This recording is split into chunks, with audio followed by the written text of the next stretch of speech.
along with the PowerPoint and write notes about the PowerPoint next to the slide. I try not to go too fast. You can slow me down, but we're covering a lot. So if you shorthand a note next to the slide, then you'll know, okay, I don't recall exactly why I wrote that, but I know it relates to that slide, and you can formulate a better question for me to help you figure out what you wrote on your notes, right? It's not the only way, but I recommend it. And then I also recommend that you have a separate notebook, either lined paper or white sheets, to write what I write on the board. Because what I write on the board won't fit on that tiny slide. Okay? All really strong recommendations. So to start off with, before we even go into the history, let me get the people that walked in. Name? Anika? Anybody else walk in after I called roll? I am not expecting or think it's necessary for anybody to remember exact dates. We're going to break down, I think it's 16 scientists into 4 general time frames. You should know them in order, right? We discovered the microscope before we discovered viruses, for example.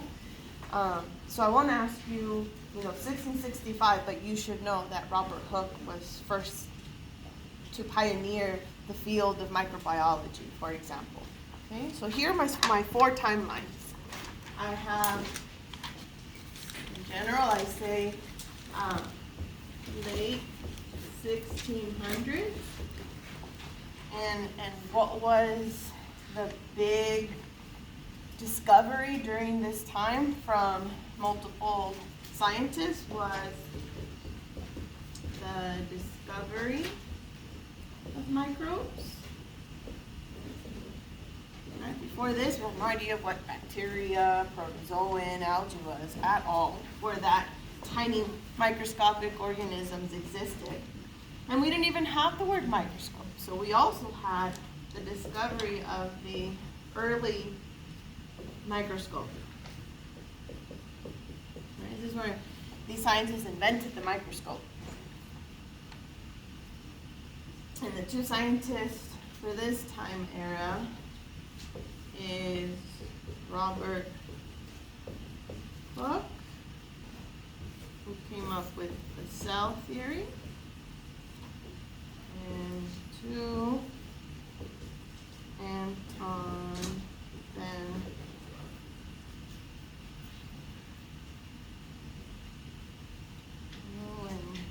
Leeuwenhoek. I would look there for spelling. And some books say Anton, and other books say Anthony. I don't know why, but they do. And then era number 2 is going to be the mid 1700s, and here we're going to debate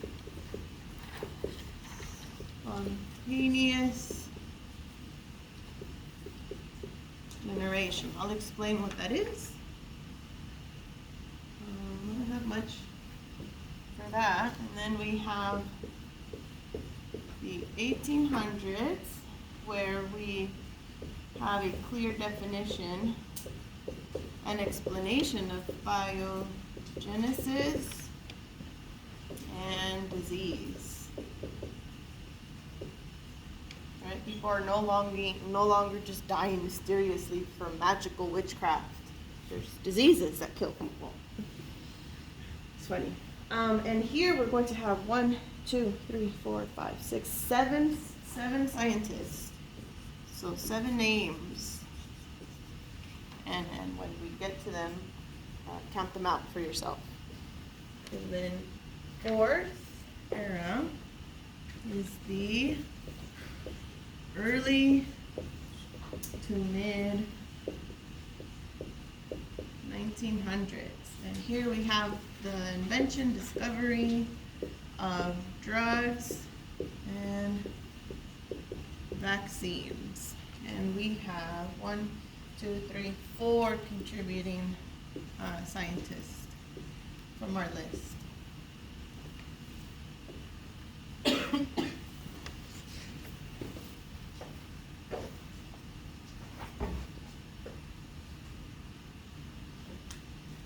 So let's get started. The first bullet point there says the first life on Earth was stromatolites. And stromatolites are the ancestors of bacteria. It says, but what does that mean? So cells that are very similar to our present day bacteria with some differences, and we know that because of genetics. And we'll get through what bacteria is and their structure later today. Before we even knew what bacteria was, the scientist here, Robert Hooke, began to look at corks, that cork that you put on the wine, and he noticed these tiny little pores. So then he looked a little closer, and he looked at the pores, and like, oh wow, like it's such a microscopic box, pore-looking thing. And he started to wonder, is there life this size? And his early work, his early observations, eventually, with the help of other scientists, led to the cell theory. Does anybody know what a cell theory is? Part of it is on there already. So, that all living things are made up of cells, but also, maybe even more important, that all cells come from pre-existing cells. So whenever those first cells formed, which would be the stromatolites, they gave rise to more complex cells that eventually gave rise to eukaryotes, the cell that we're going to start learning about today. So the cell theory, all cells come from pre-existing cells, and all life is made out of cells, which is one argument to why viruses are not alive, because they're not a cell. So after him comes Anthony or Anton van Leeuwenhoek, and he started to make those very first microscopes that can magnify 100 times larger, maybe even 1,000 times larger. And he started to describe the microbes. Now, there wasn't a word microbes back then, so he named them amincules, because everything must be an animal, right? We know animals, so he coined, he called these microscopic organisms amincules. Later, amincules become microbes, which are bacteria, and protozoan, and fungal spores. So he's known as the father of protozoology, which is the study of protozoans that I briefly introduced yesterday. The amoebas, euglenas, the one that causes malaria, Plasmodium vivax, and others we'll learn about, and bacteriology, which is the study of bacteria.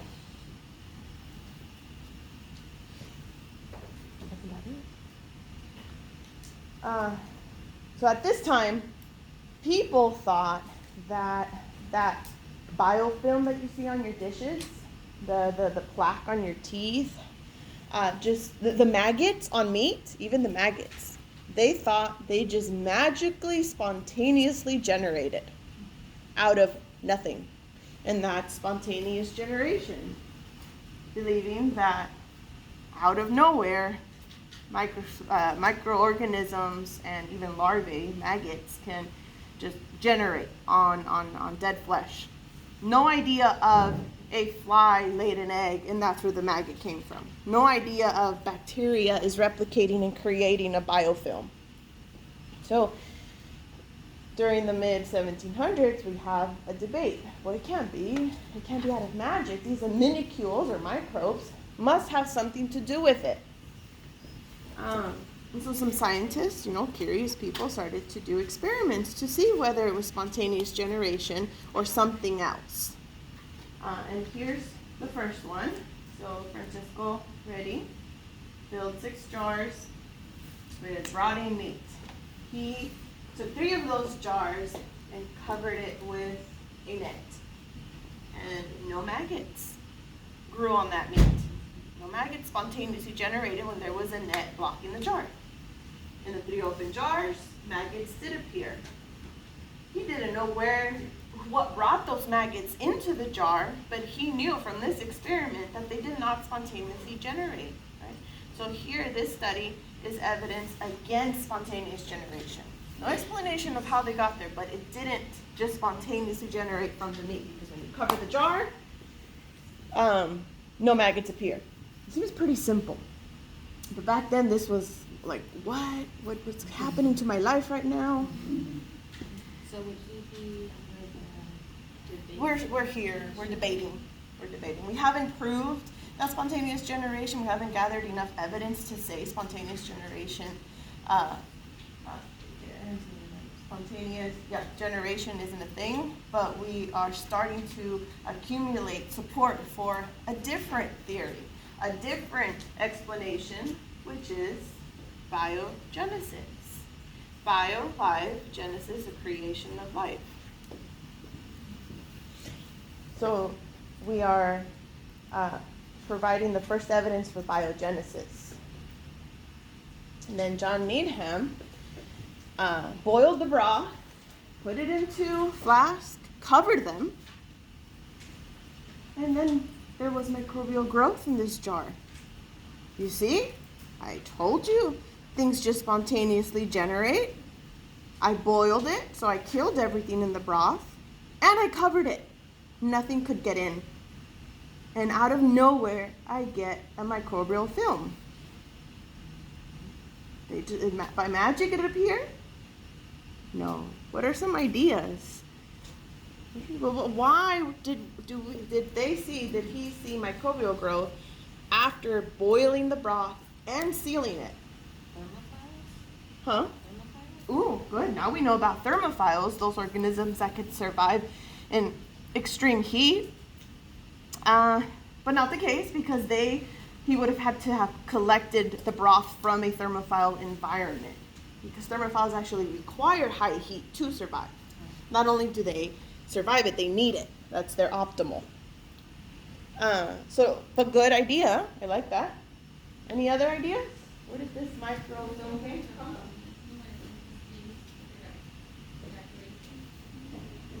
Evaporate.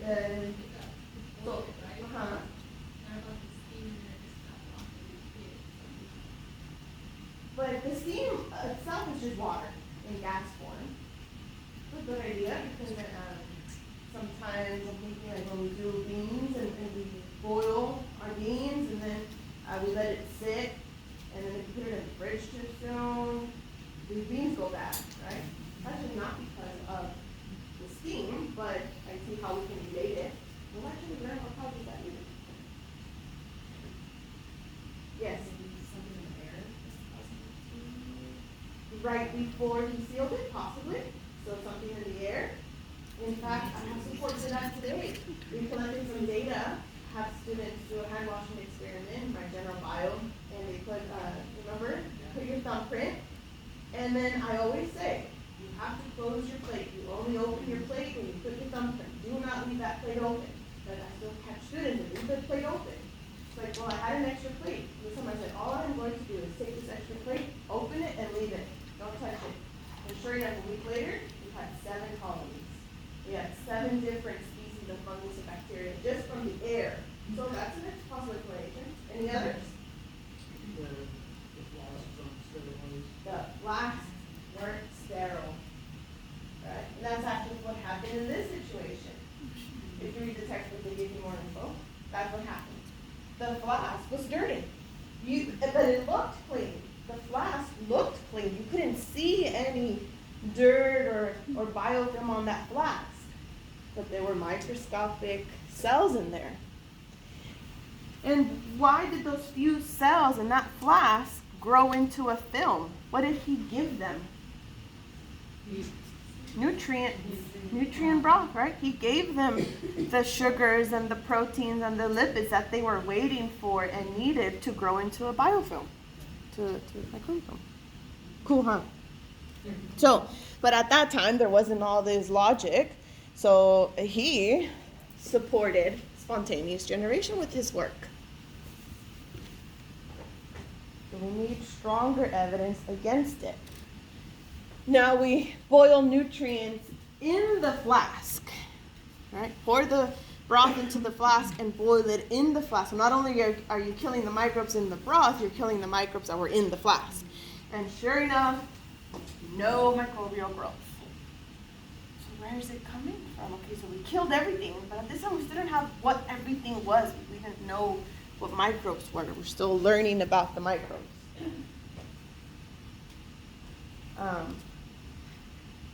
So based off of that work, here comes Virchow, and now he's putting together this concept of biogenesis, that all life comes from other life, which adds to the cell theory, which, who started the cell theory? Let's review on the spot. Huh? No.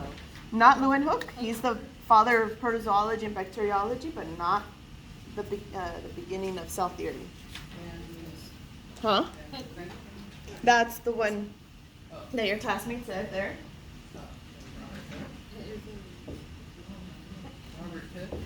Robert Hooke. And I wrote it on the board. So Robert Hooke's observations, and now Rudolf Virchow putting this concept of biogenesis all together are going to lead to the actual cell theory. That all organisms arise from pre-existing life, but Hooke's work was saying a cell derives from a previous cell, not just life in general. Louis Pasteur put a huge star by Pasteur. We're going to see many of Pasteur's discoveries and contributions to the world of microbiology. And here's our first one. In fact, you should have a side list of Pasteur's contributions to microbiology.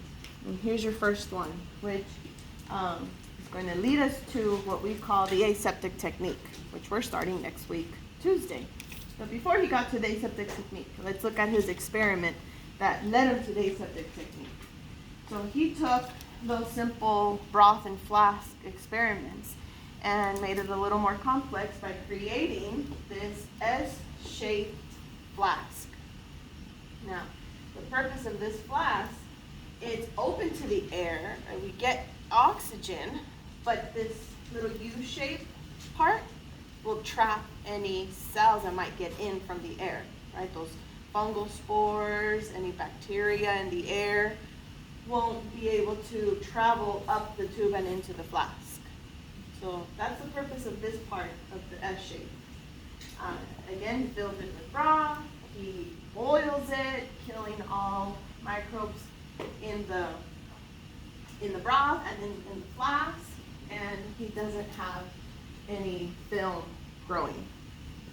That was it. Just because one might argue you didn't have, they might argue against his discoveries that the reason that spontaneous generation didn't occur is because there wasn't any oxygen getting in. Right? There's no air getting in, so that's why you didn't have growth. But this here adds support to, no, look, we're open to the environment, but we have this little U-shaped part of our S flask that's going to trap any microbes, and we still have oxygen in to our environment.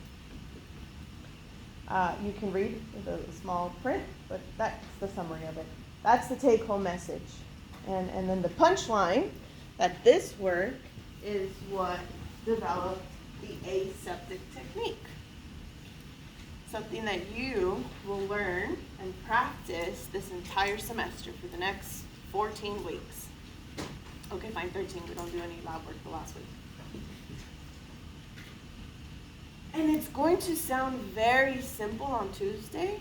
Just flame. Flame, flame. Don't put it down on the counter. But there are microbes in the air everywhere. And if you flame your needles and your loops that you're going to use to transfer bacteria, and then you try to cool it off by going like this, you've now added the microbes. If you leave that plate open for just a little too long, now you've added contamination. So it's actually not a super easy thing to achieve, being aseptic. So what does it mean to be aseptic?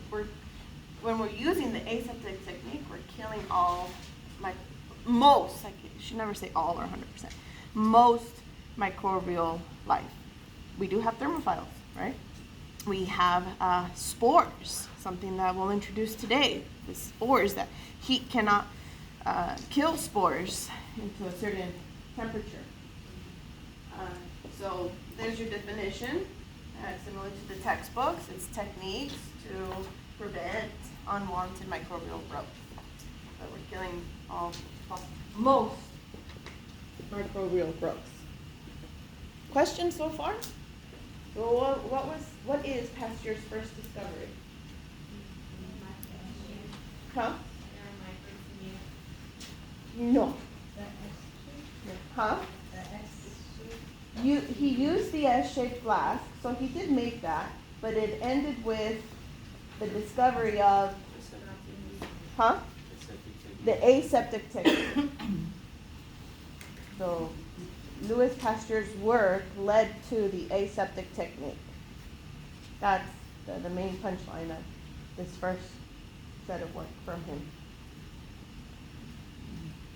So now we're getting into, they call it the golden age of microbiology. We're into the 1800s, defining biogenesis and studies that led to connecting microbes to diseases. And eventually that's going to lead into studying our own immunity, on how we get rid of these infections. So here's Pasteur again. And he, now at that time being famous microbiologist, people are seeking his advice and assistance. My mind went straight to here.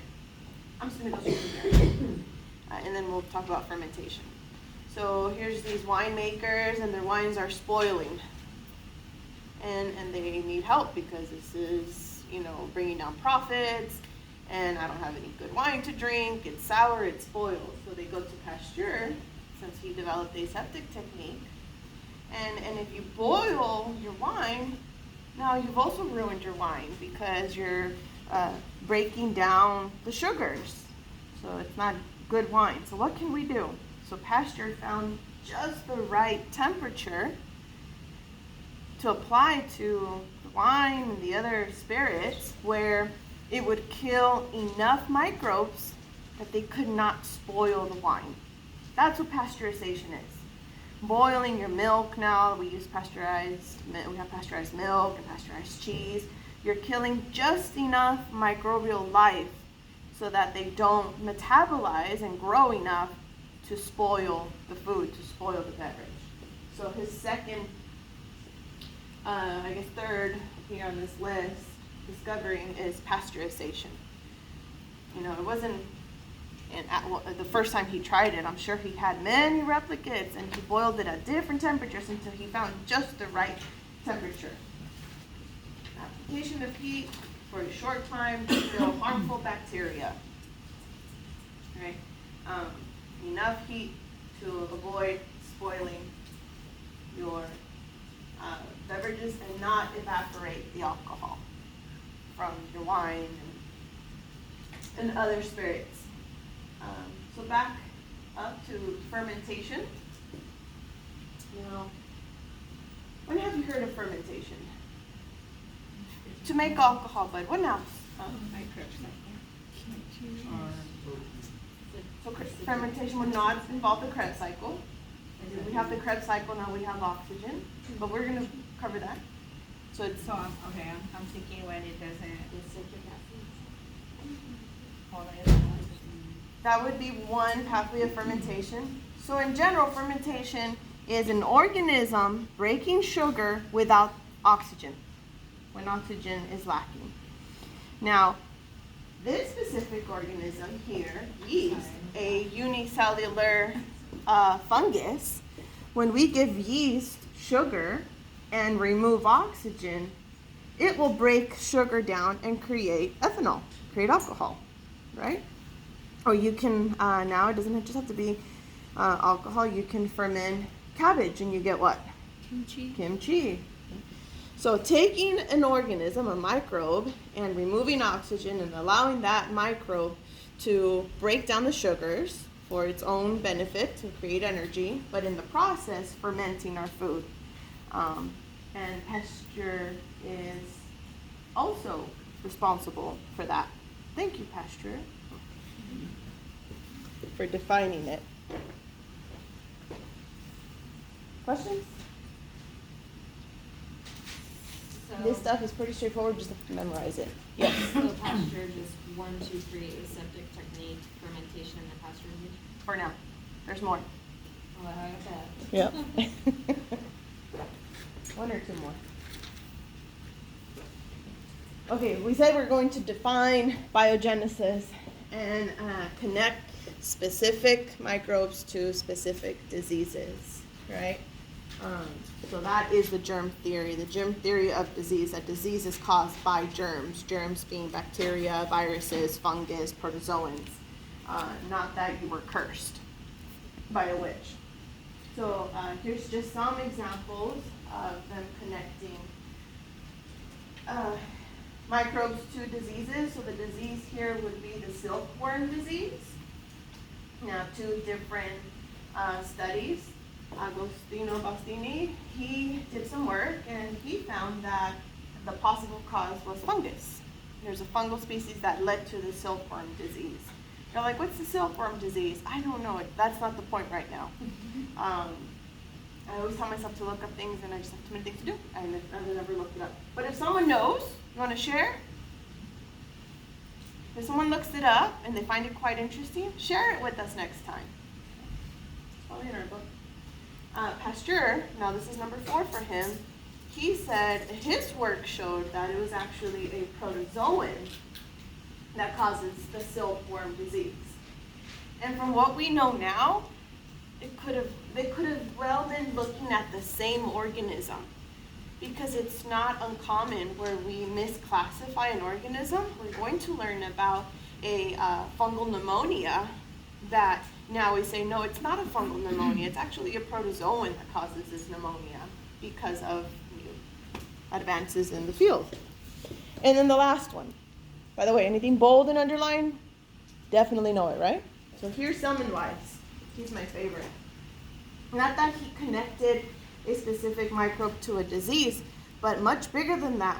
This idea of washing your hands. 1840. You think that was the first time they started doing surgeries and treating people medically? No, right? No? Or delivering babies in hospitals? No, it's happening before that.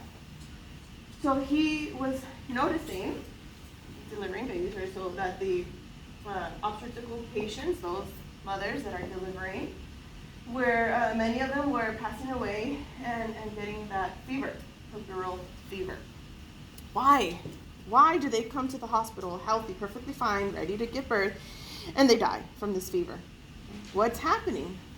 So he, with observations and interviews and studies, he proposed the idea that the physicians were carrying the microbes from their hands to the woman as they were delivering their baby. And you have, it's pretty much an open wound, right? Mothers, yes? Oh, yeah. A big one. A big open wound. So he's like, fellow physicians, we should wash our hands. How dare you tell me to wash my hands? You think I'm dirty? I did wash my hands. But we're going to learn in this class that even after 12 minutes of washing your hands, you're going to grow bacteria from your hand. But thankfully he did propose it, and then obviously it caught on, and now you scrub, and use protective gear. So that was Semmelweis. And here, shortly after, Joseph Lister. Well, not only should doctors and physicians be washing their hands before treating a patient, we should also sanitize the instruments we use with our patients. Well, how do we do that? So he was discovering different chemicals, and he came upon types of phenols that can be used to disinfect the surgical instruments. Does that name sound familiar to you there? Joseph Lister, right? Listerine, named after Joseph Lister, because he's the first to start. I left him under the 1800s, but there's this overlap, right? It's not an official drug, but it's an antiseptic, a disinfectant that's starting to develop, and then we run with it. Question? Oh, I thought I saw her. So what was that? Phenol, chemical disinfectant to sanitize surgical instruments before performing surgery. Here we have another cook, and it's not, we have another Robert, and he sounds very similar to Hook, but it's not Hook, it's Cook. So don't get him confused, right? Kind of practice that name, Robert Hooke, cell theory. Robert Cook, Cook's postulates, and Cook's postulates is a procedure, really. It's a set methodology to connecting disease to a microbe. Experimental steps to prove that a specific microbe causes a specific disease. Do I say anything more about it? No, I used to, not anymore. I think this is enough for you to remember. His name is connected to having a set way of connecting disease to microbe to disease. That's what we're doing. Questions?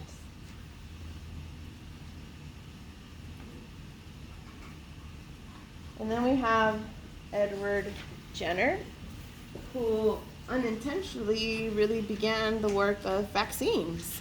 We didn't know what vaccines were, this idea of introducing an avirulent form of the virus, but that's what he was doing. His work was with smallpox. He was noticing, okay, everybody's dying of smallpox. What can we do? Let's save the human race. He didn't know we were going to be overpopulated. He wanted to save people. So then he noticed that the milkmaids were not getting the smallpox. They were not being affected by this devastating disease. And he started to do interviews and ask questions. And milkmaids, they spend most of their time with cows, right? And it's because these milkmaids were being exposed to a different species of the pox virus, right? Not the same species causing the smallpox, but instead one that causes cowpox. Not pathogenic to humans. That virus, we're going to learn next week, was not able to enter the cells of us humans.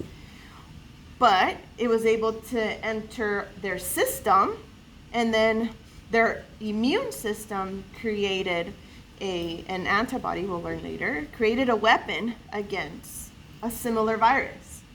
So the weapon from immunity was similar enough that it can kill the smallpox, even though it was tailor-made for cowpox. Does that make sense? So this is your early form of vaccines. But he must have not done much more work after this, because vaccine was coined by Pasteur. How many do you have on your list now for Pasteur? 5. Huh? 5. Let's list them. Aseptic. Mm-hmm. What else? Fermentation. Pasteurization. And Protozoan cause of silkworm disease. And now vaccines. And I think that's it.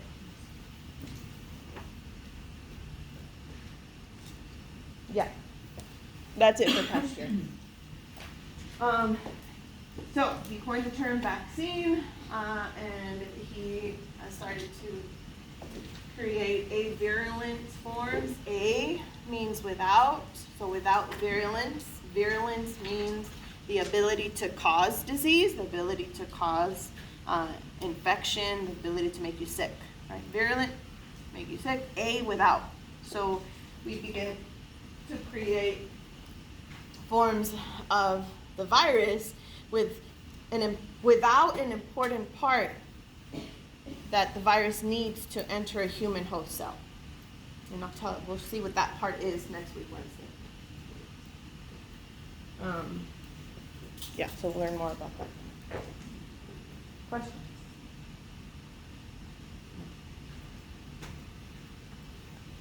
No, are we done with people? No, we're not done with people. There are a few more sciences coming, but we're introducing other terms right now. So chemotherapy, it's not just for treating cancer. Chemotherapy means using chemicals to treat disease.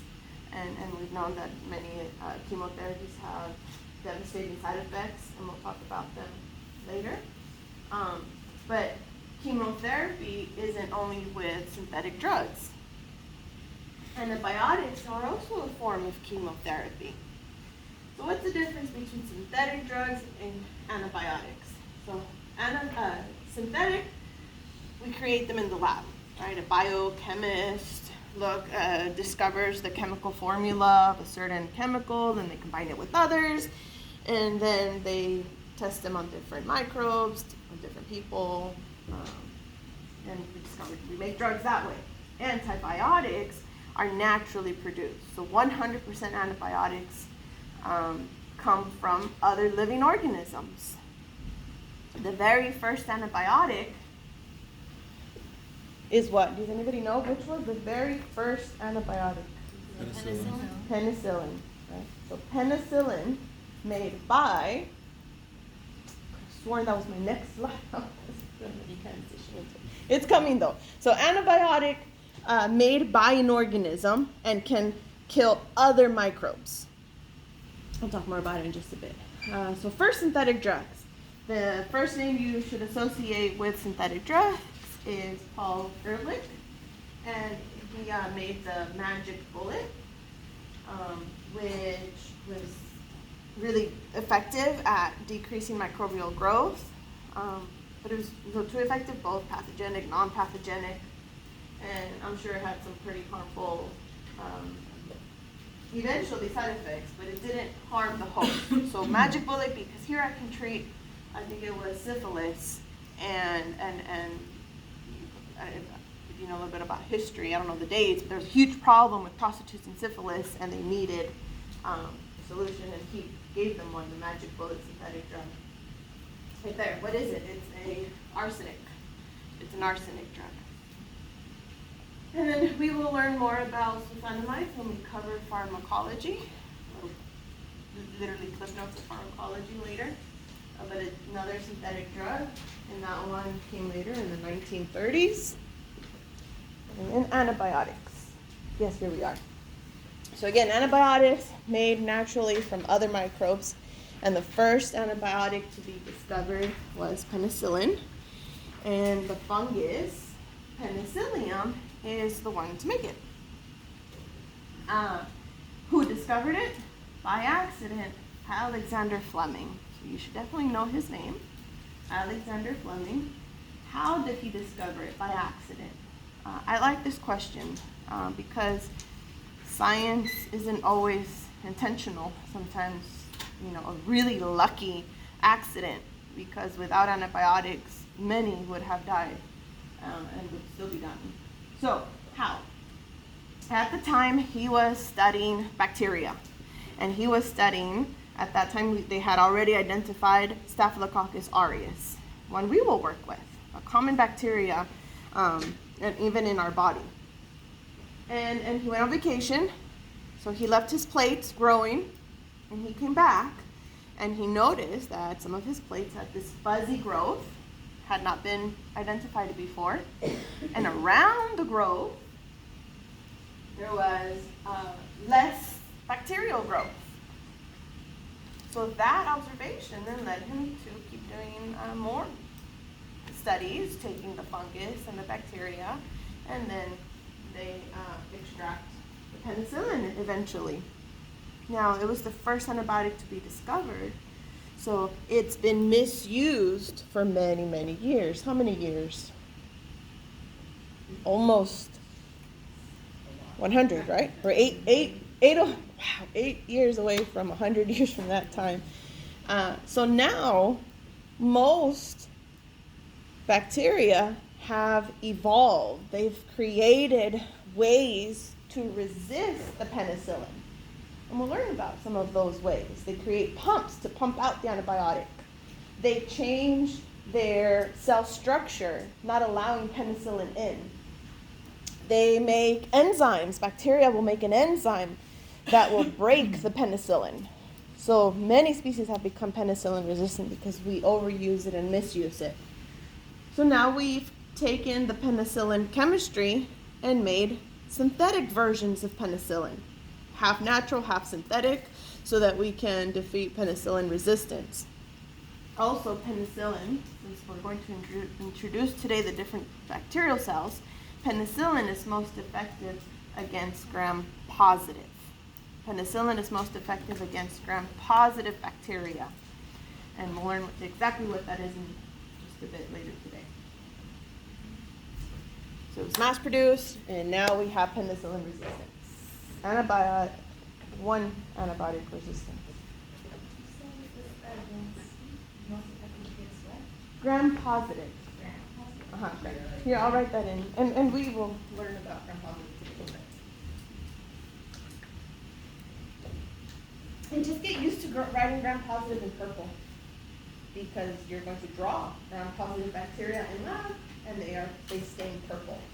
Not that they're naturally purple. We just stain them purple, and the name comes from the stain. Yes. No. Great question. So resistance comes from the bacteria, not the bacterial growth not being inhibited. That's where the resistance comes from. If you're allergic, then your own immune system is having a response to the penicillin. You're creating antibodies for the penicillin and creating this allergic response. Great question. Write it down because we're gonna cover allergies.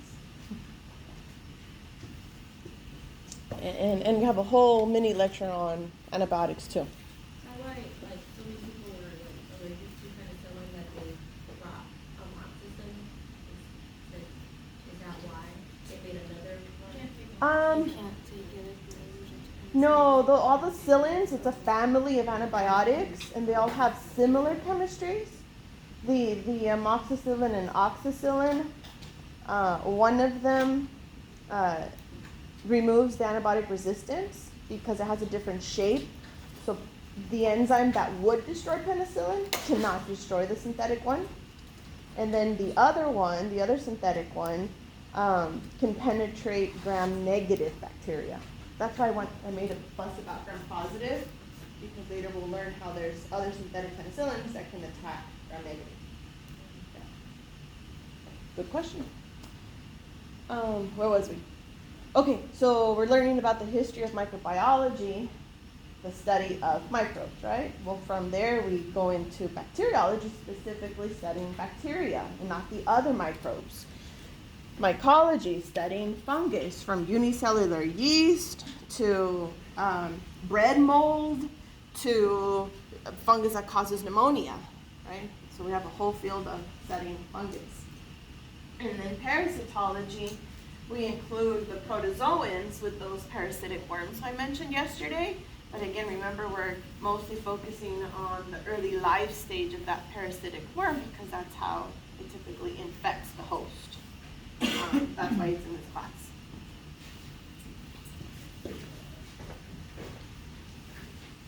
So here's, I think, our last two scientists for your list of scientists.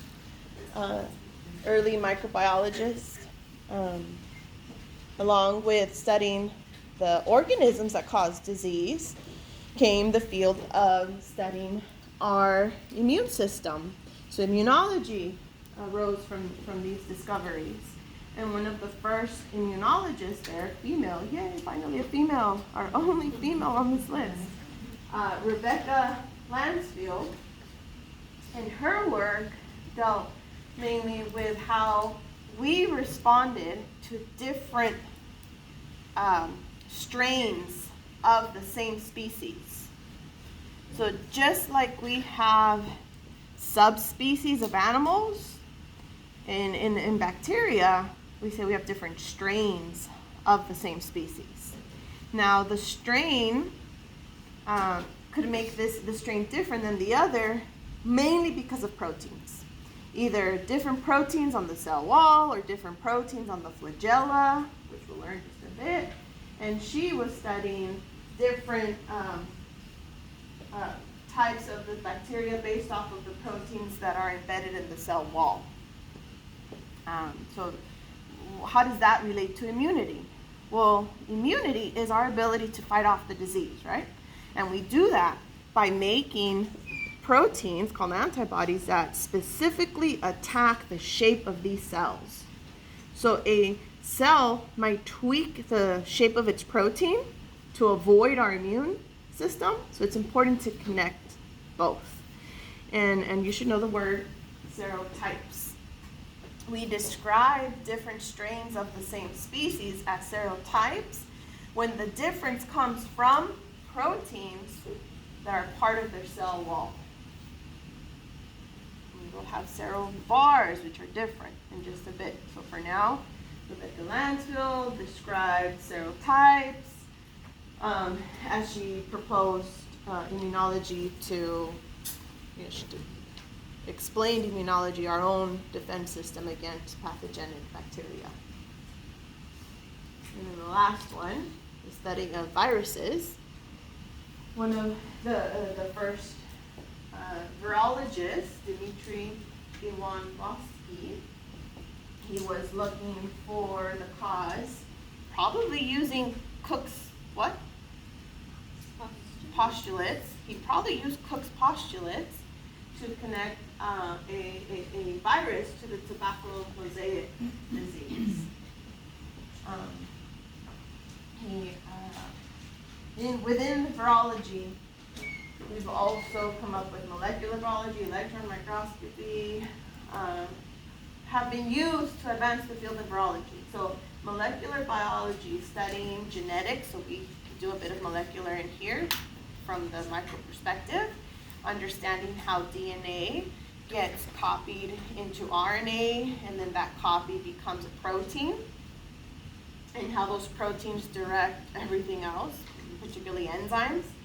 And then electron microscopy, where you use electrons to take images of extremely small organisms. And that allowed them to see the viruses. We have pictures of viruses. We have pictures of atoms moving. Did anybody see that recent video out there? I don't know, Instagram, Facebook, one of those. We videotaped not just electrons moving. That's crazy. Electrons, small. I'll give you a review about chemistry later. Okay. So more field to see. We're going to touch upon all of these different fields as we go through the different topics. Genomics will come when we're learning about gene expression. And then we'll learn a tad bit of biotechnology using recombinant DNA. I introduced it yesterday, being able to harvest insulin from a bacterial culture, right, all through recombinant DNA technologies, taking the genes from one organism, inserting them into another to achieve a desired product.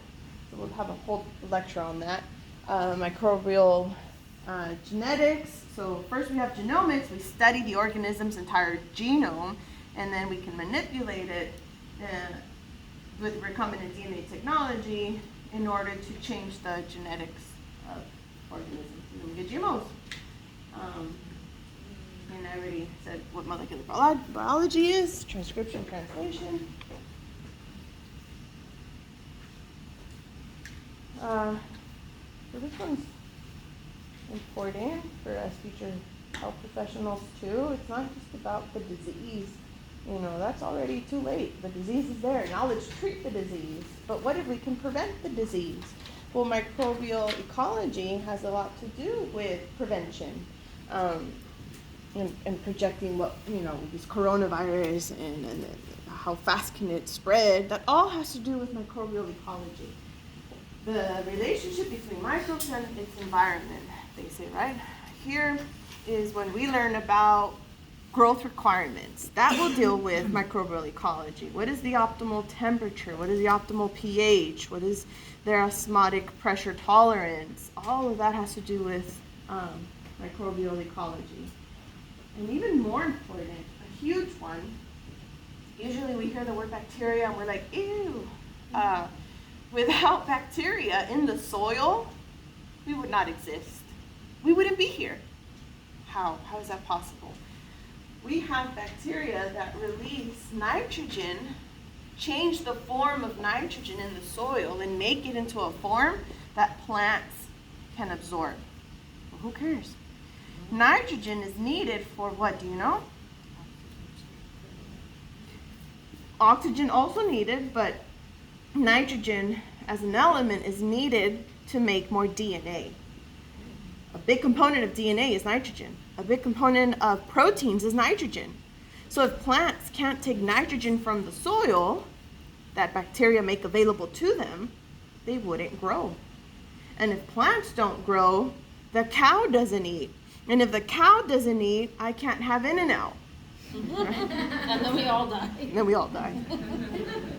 There's this huge food web, right? And usually, and when they teach food webs, like in high school and in many bio classes, general bio sometimes, they leave out the chemicals and they leave out the bacteria. But without bacteria, there would be no life. It doesn't matter that we have sun and water. The plant wouldn't grow because every single cell has DNA. And in order to make more DNA, in order to make more cells, I need proteins, enzymes. Nitrogen is huge, but also carbon.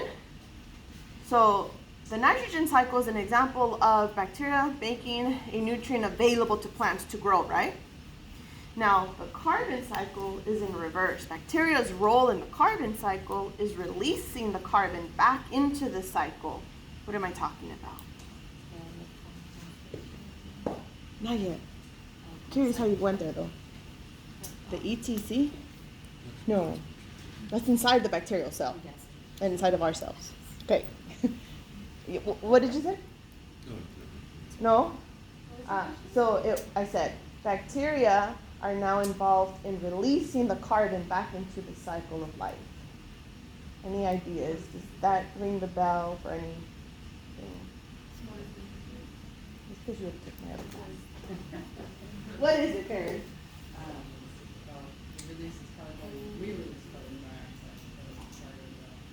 They are releasing carbon dioxide. That is part of it. But a bigger effect is coming from the decomposers. Have you heard of decomposers before? Sometimes we only think of worms and fungus as decomposers, but bacteria are huge for decomposing. Decomposing means taking organic matter, like our flesh, and breaking it down back into carbon, nitrogen, oxygen, hydrogen, back into its basic molecules. Without bacteria, the decomposition would be slower, and we wouldn't get that carbon trapped in the leaves, the carbon trapped in the carcasses, back into the cycle. Why is that important? Because without carbon, plants can't have the material to grow. Back to plants, back to the food web. So bacteria are huge. Which recently, I don't know why I've been thinking so much about how we should not be burying our loved ones in coffins. We're trapping all the carbon and amino acids and nitrogen. We're not, we take, and we don't go back even in death. I saw this coffin that's biodegradable. Uh-huh. That once you buy the decomposing all stuff, they grow new trees. Yes, I keep telling my husband, if I go first, please make me a tree. Right? My brother, I need to look into it, but in Joshua Tree, out in the desert, they have places available for us to become trees. How lovely would it be for my, grandkids, if I ever have any, to come visit a tree? They'll come visit me as a tree, and I will give them oxygen. Right? Right? That deals with ecology. Ecology is how all organisms interact with one another. And we don't think of microbes when we think about ecology. Yes? How does that What part? The whole tree. Instead of being buried in a coffin and your body trapped in that coffin, meaning the carbon, the nitrogen is trapped in there, we can be buried in these pods that will break down as you break down, and they grow a tree from those nutrients. Because what are we? We're chemicals, we're carbon, we're water, we're oxygen, and we become the matter for the tree to begin its growth. The nutrients and soil. The fertilizer. We become the fertilizer. We should be forests. Imagine if every cemetery was a forest. Right? Your loved one is there, so you're not going to cut the tree to make paper or toilet paper. Right? The tree will stay there. Are you sure though? There'd be a couple of dead trees. Yes, we are. At the core of it, we're all carbon, nitrogen, and oxygen, and hydrogen, and phosphorus, and sulfur.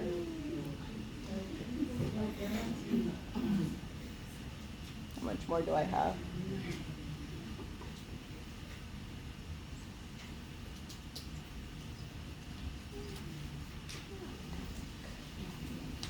Now, we learn all of this in detail later. Not super great detail, but more detail. So I am going to stop it here because I'm worried about having an exam in 2 weeks. I want you to really learn the material. So I'd rather give you small chunks to bite than all at once. And we will cover this in other lectures as it applies to those lectures. So this semester, let's stop this lecture here. So this is the last slide of this file that will be in the first exam. Right? So, microbes will be This one. Ecology. Human warfare? No, we didn't. Oh, because we would have talked human welfare. So right now it's just about ecology. So the cycles. I said quite a bit extending off of that second bullet point. That's not on the second bullet point. So it's up to you to read your notes about how I expanded on the second bullet point. So we don't have to go over the other material in the slides in the PowerPoint? In this file. Oh, okay. Don't throw them away. No. We will learn about those things Yeah. in other lectures. Okay. Yeah. Up, what slide is this? Let's see. It is slide 35. So for this first exam, you should know 1 through 35. And then go back and revise your learning objectives for this first exam. Right, not all learning objectives were covered. So really it's up to the third bullet point, one slide for the fourth bullet point. And then we're going to start the next lecture. Let's take a break. What time is it? It's only 7? Oh, good. But I want to go slow in the next stuff. The next stuff, it's a lot. So let's meet at 20.